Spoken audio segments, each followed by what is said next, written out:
3, 2, 1. Welcome to the David the Dog Trainer podcast, number 252. Never did anything special for 250, but sorry, it is what it is. No, go ahead. Did you see the video that Paige did that was like rage baiting dog trainers? Did you see that reel that we posted? It was pretty funny. But have you seen that trend? Like rage baiting photographers, whatever. Yeah. Where you ask them questions that are like asshole questions. Yeah. Like intentionally, you know? Yeah. So she did this one and where was it? Let me pull it up real quick because it was kind of funny. Dude, sometimes I'm like, damn, that felt like it was posted just like 2 days ago, but I'm like, it was actually from forever ago. Oh, here it is. Yeah, look at that, 15,000 views. I don't think I've ever been so offended in my life. Mercy, how many more years do you think it'll be until you can finally train a dog? 17,444. What is your favorite thing about being a positive-only trainer?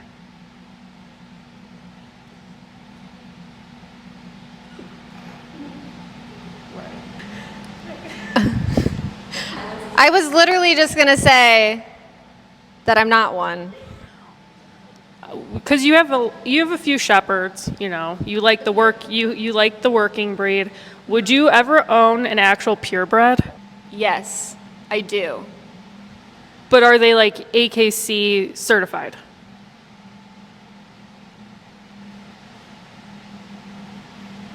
Never speaks to me again.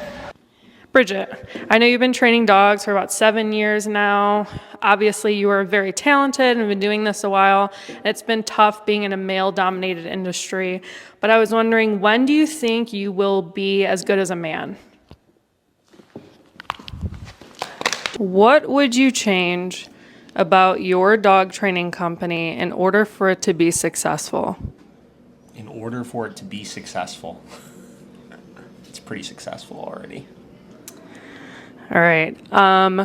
If you were to take your hobby further and more seriously of being a podcaster, what would you talk about? Is this like, dude, this is actually a good question though, because I don't take it as seriously as I should. So I would do that. Oh my god. Anyways, where I was going with this is there was that segment where she was like, how would you take your podcast, take it more seriously or whatever? And logical me thought through that question. I was like, wow, like that's a good question. Let me actually seriously answer it. Right? I'm very difficult to rage bait, guys. Oh, very man. difficult. But anyways, I tie that in because I don't take this podcast as seriously as I should. And that's why we didn't do something special for 250. Yeah. So sorry. Maybe 300. Maybe 300. Yeah. Give me 50 more episodes, and then maybe I'll be taking it more seriously than I actually do. Yeah. I think we've said that. Sorry to stop you, but I think we've said that at every like milestone, like 50, 100, 200. Dude, we're just talking. That's it. Yeah. We're just fucking talking. I feel like we should have done 250 because it was like so close to America's 250. It almost coincided. Actually, it was. It was. We hit our 250th anniversary of podcasting. The same year as we should have done America. some fireworks or something. That would have been cool. Yeah. Yeah. Well, nonetheless. Okay. Anyway, we got fan mail today. Okay, so I briefly touched on this in the last episode. So, okay. Well, speaking of, look at Freedom 250. Yeah. Look at that. Okay, so, it's not often we get fan mail. Mm-hmm. And let me just plug real quick. If anybody does ever want to send us fan mail, I'm not going to say no to it. Even if you want to send me mean fan mail, I would love to get mean fan mail in the mail, or anything you might think is interesting. Handwrite it, send it to 10237 Berea Road, Unit J as in Jack, Cleveland, Ohio, 44102. Yeah. Send me some fan mail, guys, and we'll talk about it on the pod. But it's not often we get fan mail. Yeah. And when I say it's not often, I mean this quite literally is the first piece of fan mail we've ever gotten in 250 episodes. And I would argue that this might not actually even be fan mail. It might not actually be fan mail. But nonetheless, somebody takes the time to send me some fan mail, and I have to talk about it, obviously. So I touched on this last time. There is a new, I don't know if it's a new follower or not, but this is somebody who has not commented very often because I can click on their page and see like when the last time they commented on our stuff is. Yeah. Is a newer person. Okay. Right? Hector the Collector is their YouTube name. Oh my God. Creative name. I don't know what you're collecting. I don't know if I want to know what you're collecting. I was gonna say that sounds like a late '90s horror. Like Dude, Hector the Collector. Hector It the actually kind of sort of does. So whatever. Hector the Collector was commenting on some of our stuff, and I don't know what led to it. I don't know the intentions behind it. They don't feel like poor intentions, but nonetheless, the things that Sir Hector was saying, I don't know. I like I was just saying, I don't get rage baited very often, but I do look at certain comments that some people make sometimes, and I'm like, I don't know. That kind of feels like an ignorant comment, if you will, right? So Hector was basically talking on. He went from like trying to like kind of play devil's advocate and present both sides of the force-free argument and be like, well, this is really why the force-free argument is accurate and this and that, to then going as far as saying like, using e-collars on animals is kind of cowardly, to like whatever. And like, it's one of those things where it was just, the comments were a little interesting because they weren't written in this like asshole way. You know what I mean? Like a lot of people that do. But nonetheless, the things that were being said, I just couldn't disagree with more. So I figured this might make, especially after I got a handwritten letter in the mail from Hector, I figured this might make a good topic to revisit the force-free balanced conversation. Yeah. Right? And is this the person you had asked to be? Okay, yeah. So anytime stuff like this comes up, I do the invite, hop on the podcast, right? Let's talk it over. Like he was leaving pretty lengthy, comments on social media. So it's like, let's actually debate this in like a real format. Yeah. Right. Where we can actually present our sides of the argument more clearly. Hector declined, whatever, says he doesn't have time.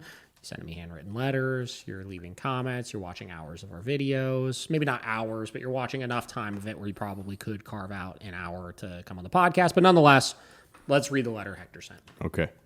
All right. Hi, David. My name's Mike. So this person is Mike, not Hector. Okay. I've enjoyed our conversation on YouTube, but I agree with you that the comment section isn't the place. I appreciate the invite to do the podcast, truly, but I have to decline at this time because I am slammed with work.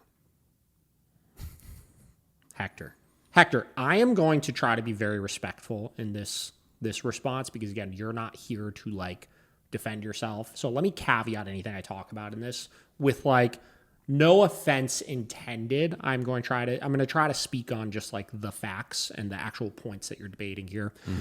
But come on, man. I am going to also be real that, like, you do have time. Yeah. You do have time. Anyways, I invite you to try an experiment, though. I'm guessing you do some kind of sport or exercise or something. Try this if you care to. The instructions are attached. You'll need a partner and a clicker and maybe a bucket of range balls. Ask yourself 2 questions. 1, would the learning process be enhanced by aversives? 2, can a dog behavior problem be reframed as a you coaching the dog on his golf swing problem? You are still invited to cross over, meaning cross over to the force-free side. I assure you that will not happen. Mike, a.k.a. Hector the Collector. So it's kind of interesting, isn't it? Yeah. All right. So we got this. So let's take an opportunity to look at this do-it-yourself. I wish he said what, like, book. This is clearly from a book. I don't know what book it is, though. All right. So teach your coach to tag you. Your coach may not be interested in tag teaching. It doesn't matter. You could easily get almost any private coach to use the tagger according to your instructions. All coaches' clients are eccentric, and some of them ask for a lot of weirder things than that. These instructions are given as if for golf or tennis, but they can be adapted to absolutely anything physical you are trying to learn, from Pilates to speaking French. Try it. Number 1, pick one part of the game, such as your swing. Your coach knows what you're doing wrong and what he or she would like you to do instead. Give the coach the tagger and explain that you'd like to be clicked when you do something right. Ask your coach to list all the things you are doing wrong, probably 5 or more. Ask the coach which is the most important one, the one that needs to be fixed first. Starting with that move, ask your coach to instruct you, moving you physically if necessary in the right position. Try the position several times. The coach should click you when you get it right. Move out of the position between clicks so you could experience moving into it correctly. Each time, for example, if it's your stance, get your click, then move your feet away and step back into the stance again. For another click, it is your grip. Let go between clicks and take up the grip again each time. Shift your grip until you get the click. If the coach corrects or instructs verbally while you are trying, suggest that you'd like to have instruction before you try and listen only for the click or no click while you are actually trying. Often in sports, the tag point is part of a bigger move. For example, in a golf swing, the tag point might be the location of your right elbow on the backswing. Incorporate this new position into a movement step by step. Practice by starting the swing slowly and stopping when you hear the click. Repeat 3 times or until you get it right every time, then perform the whole swing. First slowly, then at normal speed, while the coach continues to tag the elbow as it passes through the right spot. Then actually hit a ball a few times with the new elbow position incorporated in the swing and the coach tagging it as it's happening. Move on to the next tag point when you are secure in the one you've got. Often in a sport, when we have learned the initial move incorrectly, we nevertheless compensate and manage to hit the ball pretty well anyways. There is a downside to compensating. You may never be as good as you could be, and the adjustments you make can become the cause of repetitive injuries, such as tennis elbow. When you first learn the better way, you may lose your usual control of the ball for a little while. Never mind, ignore where the ball goes until the new movement is established, and your control will come back by itself with more force and less risk. When you and the coach have fixed all 5 things that were wrong in the beginning, and maybe a few more things besides, call up a friend who regards you as a duffer and have a friendly game. Okay.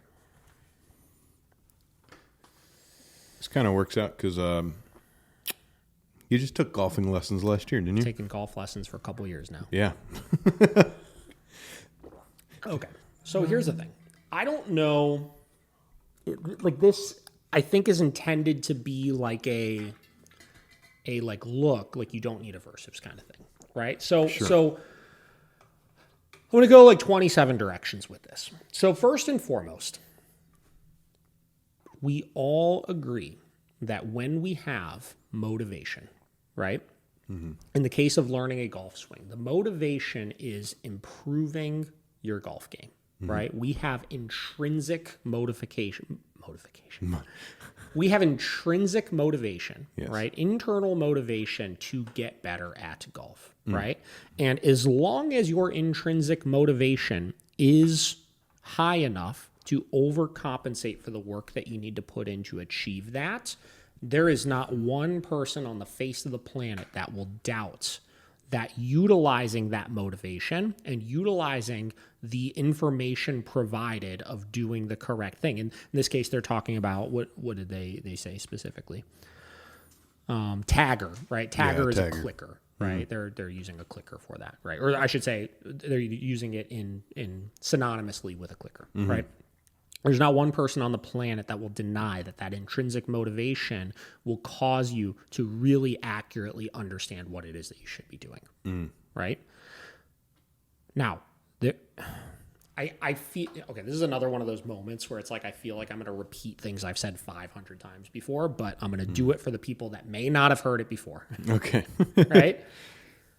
What happens when, let's use the golf example, your intrinsic motivation to get better at golf is not strong enough for you to want to improve your game? I'll give you an example.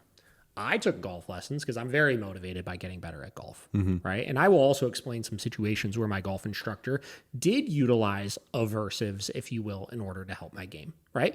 But yes, him telling me what I should be doing correctly helped a ton in obviously me learning how to improve my game, right?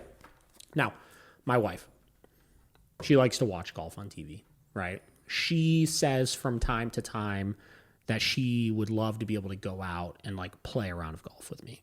Sure. Right? That being said, every single time we have gone to a driving range or Top Golf or insert any place where she has the capabilities of swinging, her motivation to get better is nowhere near high enough to overcompensate for the frustration involved in not doing it correctly. Yeah. It simply is not strong enough, and she very quickly gives up. Yeah. Right? So swinging this back to dogs, right? She, as a individual human being, right, is not motivated enough by it to overcome those hurdles, so she just doesn't play. Yeah. When it comes to dog training, we do not position ourselves where we allow our dog to opt out of things. Yeah. There are some things we do, right? There are some things that can be negotiable, right? But for the most part, the goal of obedience is for the dog to be obedient to you regardless of why. That is just, and this is where like I just think the big dilemma or shift here, and the only argument I've ever heard to this is like that is like some morally wrong thing that we should have a subordinate, if you will, right? Have our dog be subordinate to us. That's just not okay, right? And like, you know, I made a post about something where I was talking about dog training, and I was using like the example of like what I would like for the dog to do, and somebody commented on it like, I see a lot of me and it's all the red flags that I would never hire you as a dog trainer. It's like, okay, well, we get to live in one of two worlds, right? We get to live in the world where our dog, it is our responsibility to provide for them, and is our responsibility to keep them safe, and it is our responsibility to ensure they are not a nuisance or a danger to us, to our family, or to strangers out and about. And the only way we could achieve that is by ensuring that the dog is subordinate to us. Or you could live in the world of our dog gets to do whatever they want to do, and they get to dictate all of that, and we don't achieve subordinates, right? But we manage that behavior through isolation, right? So our dog hates guests that come over, we put them away. Our dog can't behave out on the walk, we walk them at 4 a.m. when nobody's out, right? Our dog won't come when called, so they have to be trapped to a leash for their entire life, right? Unless they're in a fenced-in area. Our dog jumps all over guests and people and this and that. Like, we don't take them out when guests and people are over. Our dog likes to bite other dogs. We don't socialize them with other dogs. Like, our solution to these things is either one, try to convince and bribe our dog into doing alternative behaviors with the hopes that they maintain those things. So you go into every situation, fingers crossed. I really hope my dog makes a good decision here. And I really hope that my dog wants to do these things for me. Or we isolate them, we restrict their life, and we restrict their quality of life because of it. Those are the only two roads that we get to choose. Yeah. You know what I mean? Yeah. Like I'm not saying you can't, like if you're taking that secondary route, maybe try to strive to teach your dog better manners, but you have no assurance ever under any circumstance that you will be able to keep your dog under control. Therefore, they are dictating everything. Yeah. I wish I could get like 1,000 people in a room and just be like, raise your hand if you want this one, raise your hand if you want this one, just to see like how few of people actually. You know what I mean? Like even some of the most, like, this stuff aligns so closely to like political divides and stuff like that. You know what I mean? And even when I see some of the most liberal, like free thinking people like ever, like some of our clients that are just like really strongly aligned with like individuality, right? And like freedom to choose and like all that kind of stuff, which again, I'm not making any claim that anything is like bad about that. But like there is a correlation between that and our animals also being like, you know what I mean? Like free to make all their decisions and, you know, no harm done to them and this and that, right? Even those people all understand that their dogs need to listen to them. Mm-hmm. Yeah. It just is what it is, right? Yeah. So where are we going with this? So right away, this is meaningless in the dog world, right? Like, especially when we're doing behavioral modification training, because that is my field of choice, right? Yeah. That is my specialty. When we're doing behavioral modification, we are under most circumstances not teaching our dog to do new things. Right. We are teaching our dog to control their impulses and not do other things that have equally or more strong intrinsic motivational value behind them. Every behavioral issue on the face of the sun has a either intrinsic or extrinsic value, meaning something that it just feels good for them to do, or something external that they achieve by doing these things, right? And because of that, you better believe the dog is going to be doing all of these things of trying to figure out the yes to those things, right? How do I navigate and adjust this unwanted behavioral issue, right? In a way where I still wind up achieving the thing that I want to achieve, right? Yeah. Then you deal with the hurdle of, we could say, all right, well, in the case of, again, jumping or like any of these other types of behaviors, well, what happened? Well, couldn't we just, if the extrinsic motivation behind it is they get attention from people when they go to jump, couldn't we just teach them that they achieve that same thing, the motivation behind that behavior, by sitting patiently in front of the person? Right. Yeah. Of course, right? Like the logical answer to that is of course. That makes so much sense. We don't need aversives for that. Even though, again, like we talked about in the last episode, we still would be utilizing a form of negative punishment in order to achieve that, which is still an aversive. Yes. Right? And that and in the case of this as well, right?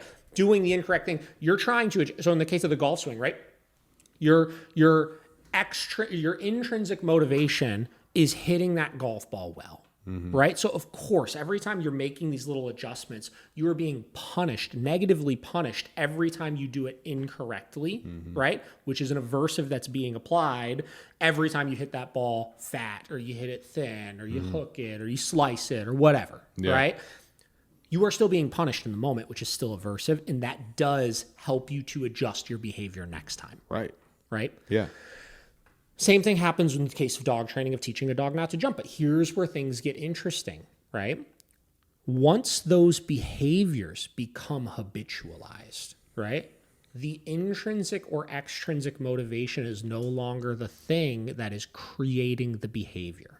Once it becomes habitualized, the behavior in and of itself is a borderline subconscious thing that they do in the moment. It is a conditioned involuntary response that they have that has nothing to do with them consciously seeking out reinforcement at that point. Yeah. They just do it. And in some cases, we have classically conditioned the behavior to just be reinforcing in and of itself. So even if nobody is petting them, right, the act of doing this thing feels good for them to do. It is self-reinforcing. It is intrinsically motivating for them at that point. Yeah. So what then, right? What we could still teach this alternative behavior and hope that extinction takes over, right? And hope that they learn reinforcement comes from here. You know, though this is intrinsically motivating, as they continue to do it with no reinforcement, right, of that intrinsic motivation, that it will become lesser and lesser until it hits extinction then at that point. But that cycle restarts every time somebody accidentally reinforces it, right? Then it gets kickstarted again. And then it's like it takes even longer to extinguish then at that point, right? And we're hoping that eventually it gets extinguished in the first place. Right.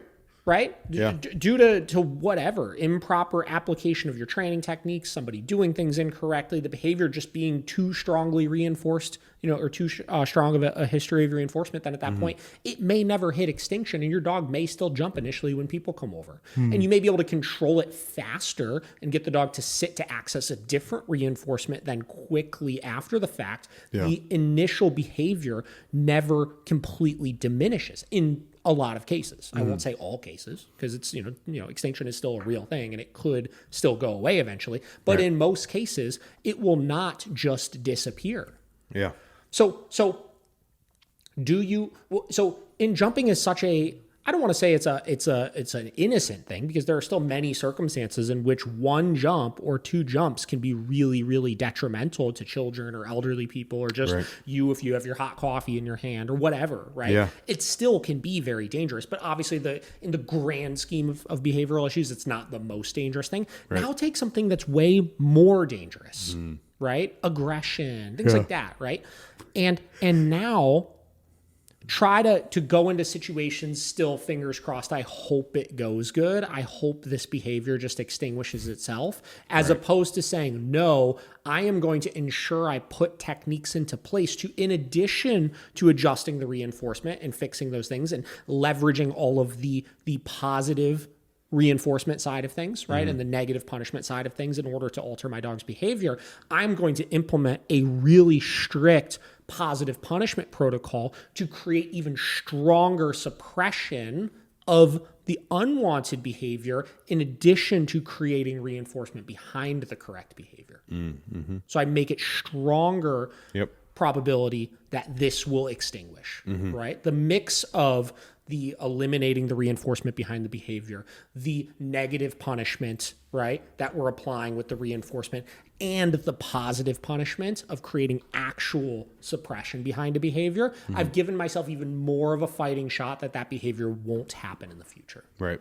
Now, is there guarantees behind anything? Of course not. No, there is no trainer on the planet, positive reinforcement or balanced, that can ensure 100% success, 100% extinction of a behavior or 100% reinforcement of a behavior. There's none that could do it, but wouldn't we want to put in place all of the protocols that give us the absolute highest probability and fighting shot at altering the behavior?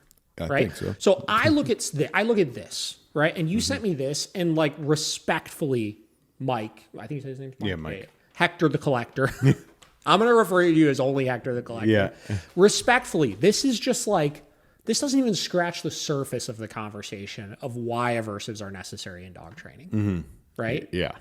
Again, there's nobody that would deny that if I have motivation to learn a certain thing, if I have enough motivation to learn a certain thing, that utilizing positive reinforcement increases behavior. What we are trying to do when we create a good golf swing or a tennis swing or learn how to lift properly or learn how to do, fucking arithmetic or something like that. We're trying to increase behavior, not decrease behavior. Exactly. Right? Our whole goal is not to punish away the bad things. Right. Right? The goal is to reinforce the good things. Of course. Right? Yep. But that's not what dog training is. And this is where, like, I don't know if you, Hector the Collector, or the general population still is stuck in this frame of mind that, like, if we just teach our dog more tricks, right, that just magically, if we teach them more tricks, their behavioral issues will go away. Right. I would hope as a dog training society and industry, we've evolved past that a little bit. And we understand that is just the tiniest piece of the puzzle. The tiniest piece of the puzzle when it comes to behavioral modification.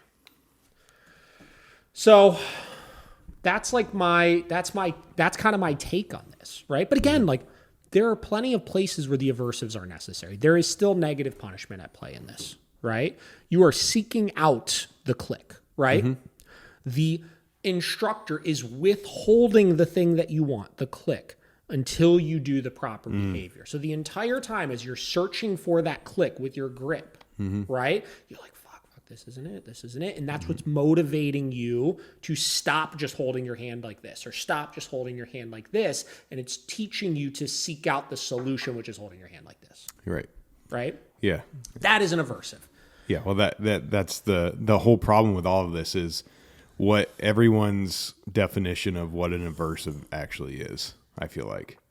Well, in order for negative punishment to actually be an aversive, again, your intrinsic motivation has to be strong enough in order to seek out the solution, which is why in the case of my wife, she's not going to sit there at the fucking driving table, right, and continue to try to adjust her swing until she does the correct thing. Right? Yeah. That will not happen. To which I'm sure if we were to have an actual in-person debate, one of the follow-up questions would be, well, then that's where we make things easier for, like, she has a little bit of motivation to want to increase her golf game, right? To improve her golf game, but she doesn't have enough to overcome how difficult it is to adjust it. So we have to make it more simple, right? And we do, like they're describing in here, you break it into smaller steps, right? You free shape it a little bit more, right? Or use successive approximation. If we take little pieces where maybe if I did just focus on her actual grip initially and nothing else, that motivation would be enough because she would be getting reinforced by doing it correctly more times. Totally agree.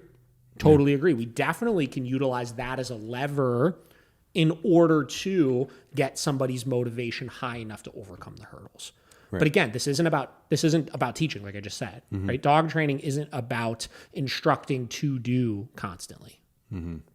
It's just not, right? Yeah. Because there are infinite possibilities of things that our dog could do in place of their behavioral issues, but that communicates nothing to them specifically about what to do. Let's say in the golf swing, there was a thing that if they did this one thing, right, their hands would just get fucking cut off. Let's say there was a circular saw rotating over here, right? Yeah. And it's not something I created. It's just in order to play golf, right? Yeah. Like if you hit the fucking golf swing bad, your hands get fucking chopped off on the backswing, right? Yeah. I could not allow them to just make all of the incorrect choices. Right. I have to communicate clearly, you absolutely cannot do this thing first. Yeah.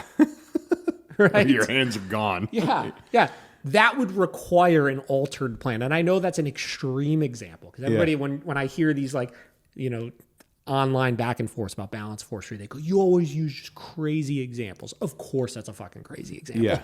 Right. But that's because we're talking about something like golf that has no downside to it. Like there's no like, wow, this is really, really important that you don't do it this way. Right. Right. Yeah. There is a lot of those things in dog training where it is really important that the dog does not do this thing. Yes. Right? That is the reason why we get hired for things. There is no dog trainer that gets hired. Actually, this is a stretch of a statement, but I was going to say there is no dog trainer that would pay the amount of money people pay for behavioral modification work if there was zero downside to the dog's behavior currently. Right? They just wanted the dog to listen to them better, but the dog doesn't do anything wrong when they don't listen. Right. So that's the difference in the conversation here. And that's why we need to just be real with ourselves about like, this is fucking, like, this is just like, this is the world we live in, right? Like there are important things that dogs have to learn what not to do. It's not about what to do. Yeah. So that's my response to you, Hector, the collector. I do appreciate you sending this letter in the mail. It poses for some interesting conversation.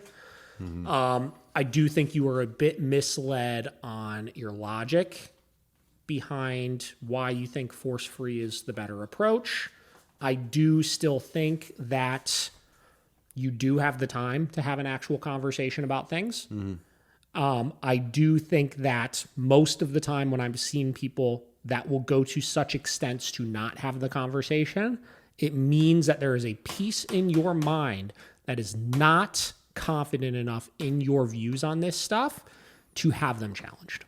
And I encourage everybody out there that's listening to this, if you feel very confident in your opinions on any topic out there, I don't care what it is, but you do not feel confident enough to have them challenged by somebody else, you probably should reevaluate them a little bit.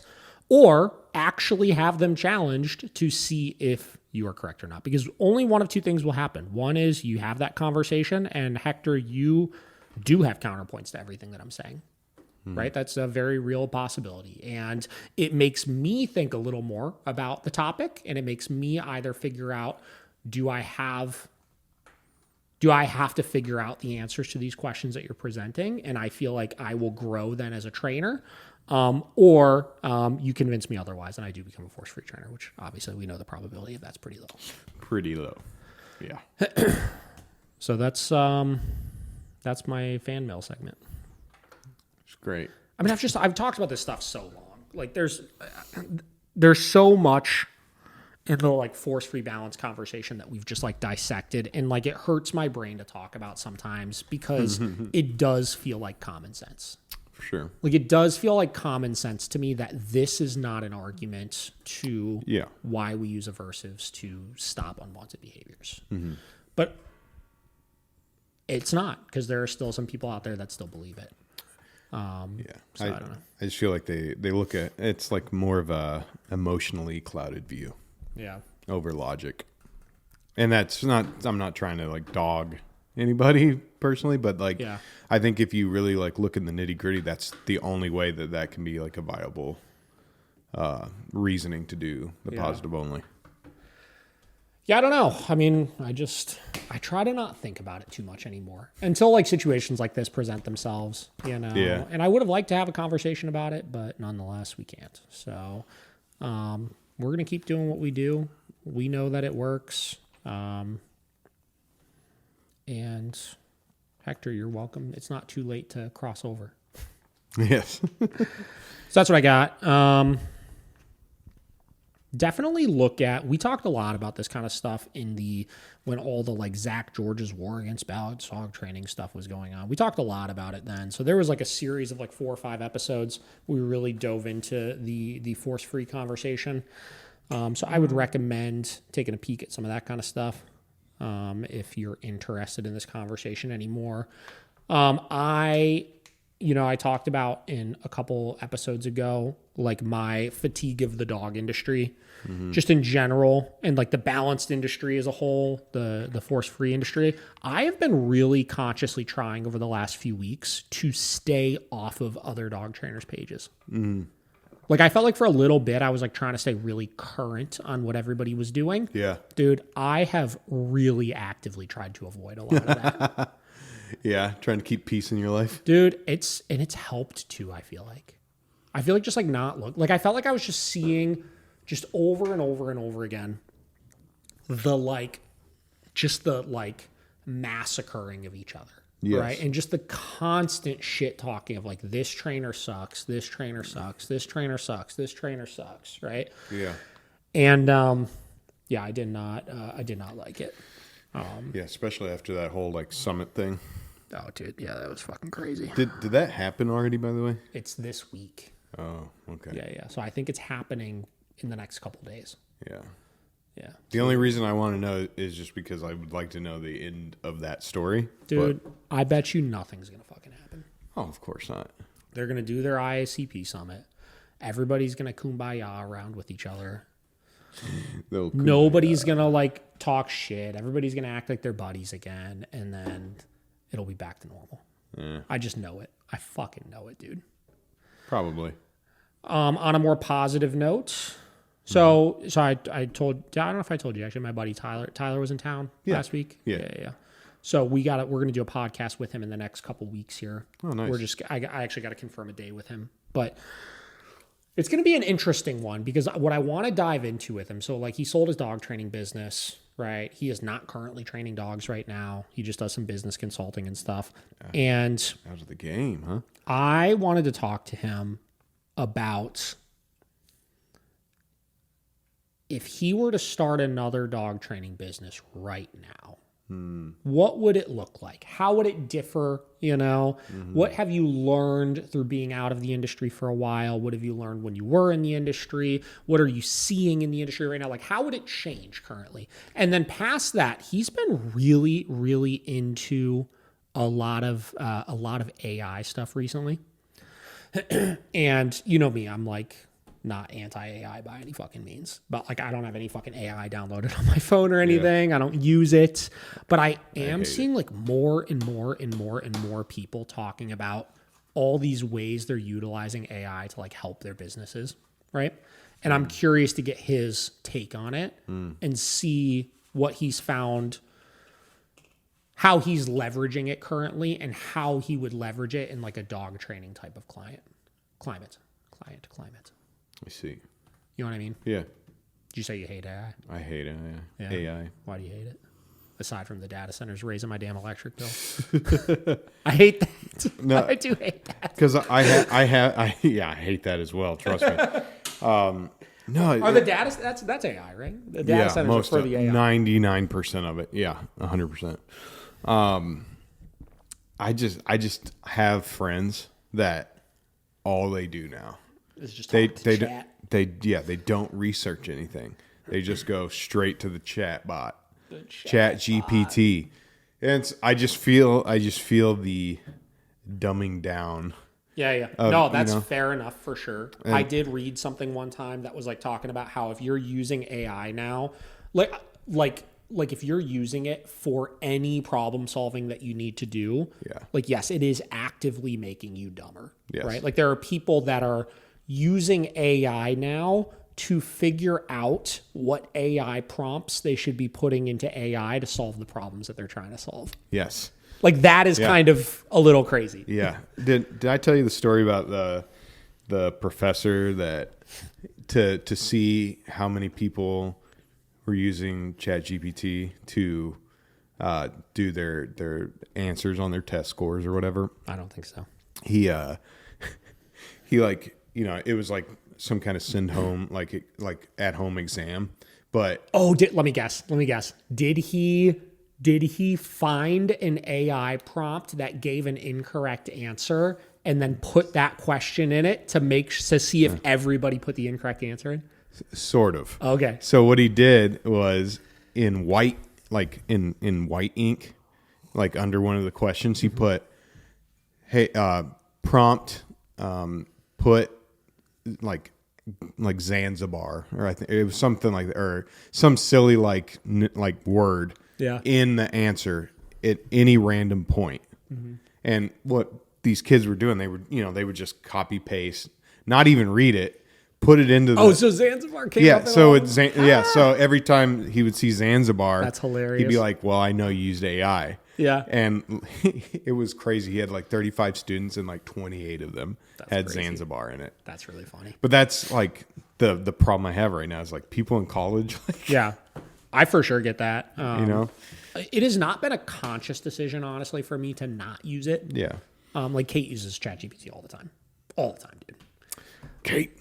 And it's pretty interesting. Like we've had some fun nights before where, we're out to dinner with family or friends and we just like pick random shit to ask it. Yeah. And then like get really fucking crazy with it. Right. And it has been very helpful for sure, for certain things. Yeah. I will say, like, cause Google has theirs. That's what I was just going to say. So that's what I don't want to say been using, but like they do the AI overview now when you Google something. And like we had an issue on our boat last week, right? Yeah. Like an electrical issue.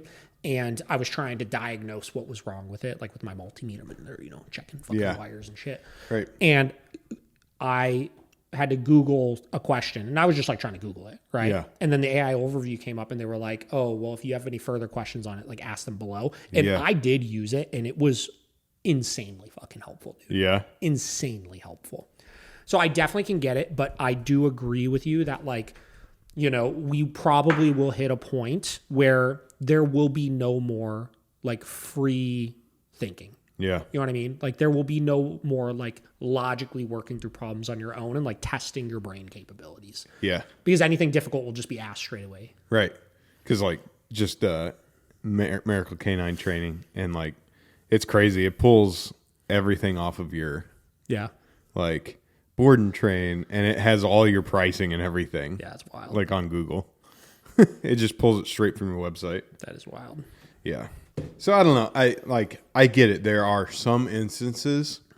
Cool. I understand. But it's when people just start zero problem solving on their own. And it's just like, all into AI, I get a little worried. Isn't it crazy though? Like, do you ever like, is there ever like a problem in your life that you just like sit there and you just like logically think through it? Right. And like, you'll spend a whole day just like stewing on it, like thinking through it. And like, when you come up with the conclusion, like on your own, it's like, this sounds so fucking dumb, right? But like, it feels like you get smarter from it. Yeah, you do. You know what I mean? Like, it feels like, damn, like my brain worked really hard. And like, I got smarter from that. Literally, it is. Yeah. And it's like, we have in the past, there was a situation we had last Christmas time, whatever. It was kind of a bit of a family debacle that we didn't know how to handle. And Kate was like, I'm going to ask ChatGPT how to handle this. And she typed in, like, dude, it was like a fucking, like, 4-paragraph, like, synopsis of, like, what the problem was and, like, why we were unsure on how to handle it. Yeah. And they presented, like, 4 options of, like, this is exactly what you could do. Oh, my God. And it was, like, kind of legit, too, because, like, one of them, we were like, oh, damn, that's actually a really good idea. Yeah. But it's like we're using AI to solve our family conflicts. Like, Yeah. Yeah, that's crazy. I guess, and then also for me, obviously, as a creative, I get that for sure. That side, like of just AI, like making photos and stuff like that. I don't know. It's weird. It's weird to see creativity just being but like fed through that. I think to some extent, in certain fields, we know it's going to take it over. For sure. Right? Yeah. Like, for example, like I've been seeing, I do kind of think this is a little bit weenie-ish, right? But how many times have you seen bands just be like, we're dropping off this tour, this show, because we found out the promoter used AI to make the flyer. Mm-hmm. Have you seen that before, right? Yeah, that happened here in Cleveland. That's the one maybe that I'm, what show was that? I can't remember. It was at May Halls. I know that. That was it. Yeah. But I remember the band dropped off of it and everybody was kind of like, you dropped off of it because of that. Like, but also at the same time, they had a lot of people that were like, yeah, stand up to the man. I thought, whatever. I get it. I get, like, you know, bands that, like, you know, it is until things start hitting a point where it's like, that's just widely being used in the norm. Mm-hmm. Like if you're doing it to like create merchandise and shit you're selling and stuff like that, it's like a lot of people buy t-shirts or posters or whatever because an artist created that. Yeah. So a lot of them would not want to support knowing that the artist is fucking AI. Right. I definitely can empathize with that. Yeah. Right. Or the Suno thing. The what? Suno. I don't know what that's the one that makes songs. Oh yeah. The song thing is pretty crazy too. Yeah. But like, look at like making a poster for or the flyer for a concert. Yeah. Right. Why the fuck would a promoter spend X amount of dollars having somebody spend X amount of hours to create a flyer for a photo when we know AI is going to hit a point where they can create it in 2 seconds? Yeah, I'm actually curious your opinion on that as a creator. I mean, I hate it. But like I get that. Yeah. But like I'm talking again, not something we're selling, just a flyer for a concert. I get it. I don't know. I don't know the answer to that. I would personally always still try to find people to do it, and I make my own flyers anyway. You make them? Yeah. Oh, I didn't know that. That's cool. Yeah, like the one that we did for our first show, I made that one. I don't know, it's just because I know how to use Photoshop. Sure. But like, if it's someone that doesn't, and I mean, it doesn't. Does it feel like we're like fighting back against the inevitable? You know what I mean? I guess that's where my logic is like with certain things, I understand the wanting to support artists through like you're purchasing merchandise and stuff, even though I still think that's going to hit a point where at some point AI is going to start making a lot of that shit too. Not saying it's good or bad or I like it or don't like it, but the flyer thing feels like to me, that just seems like an inevitability of, just from a logical standpoint, like why would you not at some point just switch to doing that? Yeah. I guess it's like, it's funny that we call it an inevitability when we could stop it. But But we walk me won't. through that. Give me the pro and the con. Give me a steel man, straw man to that. I mean, I guess the straw man would be, everyone saves money because we all love saving money. Is it the money thing though, or is it the time thing? It could be both. Sure. I suppose. But some people enjoy taking that time to make those, you know? And as you said, like that. What were you pointing at? Your Bayside. Like, Oh, yeah. someone could literally AI something exactly like that right now. Sure. Would it still have worth to you as it does now?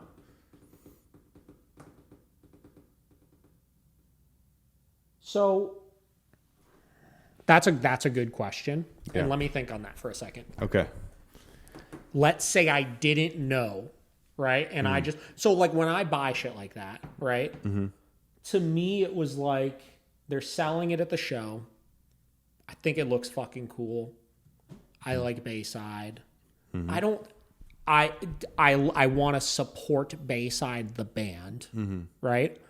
To me, that was not this artist that made it I'm trying to support.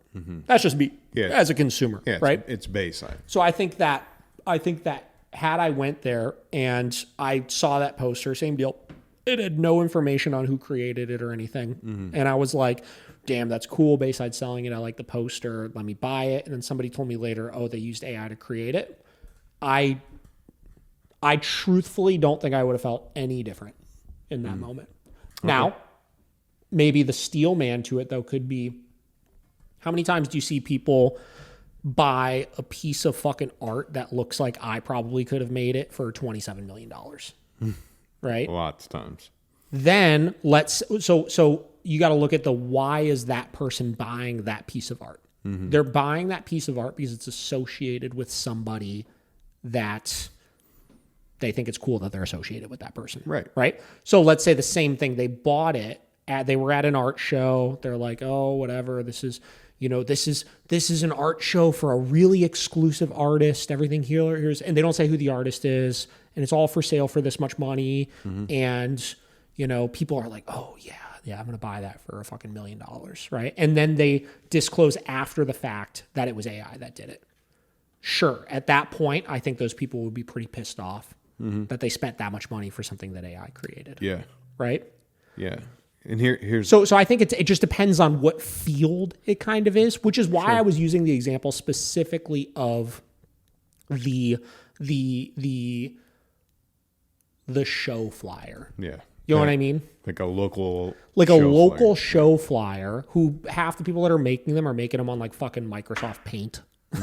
Not literally, but you get what I'm saying. Yeah. You know what I'm saying, right? It's just like, I saying. got to make a fucking flyer. Let me put a couple logos on here and call it a day. Right. There's a difference between that and, like Pants.